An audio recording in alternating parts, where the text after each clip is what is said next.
Do you have any questions, please? Go. Let's not start with CNN because they're just so wrong. Pam, who's been so fantastic. Christy, and the most powerful woman they say anywhere. I know. It's like, they're all afraid of her. Susie Wells, they say, oh, she's tough. Yeah. Most powerful woman in the world, according to magazines. What do I know? Yes. But I think she probably is. Yeah. You know, she probably is.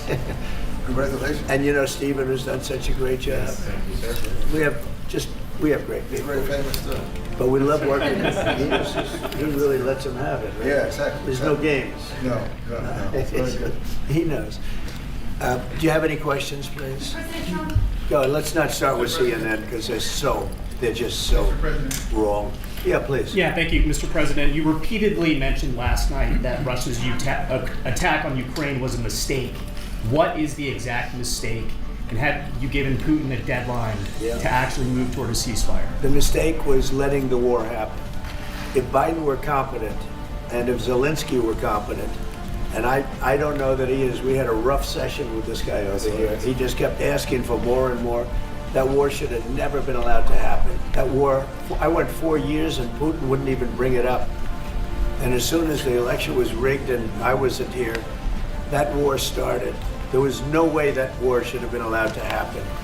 And Biden should have stopped it. And you take a look at Putin. I'm not saying anybody's an angel, but I will tell you, I went 4 years and it wasn't even a question. He would never, and I told him, don't do it. You're not going to do it. And it was the apple of his eye, but there was no way that he would have done it. All you had to do is lower oil prices. If you lowered oil prices, Biden kept the prices so high because he made it impossible to get it.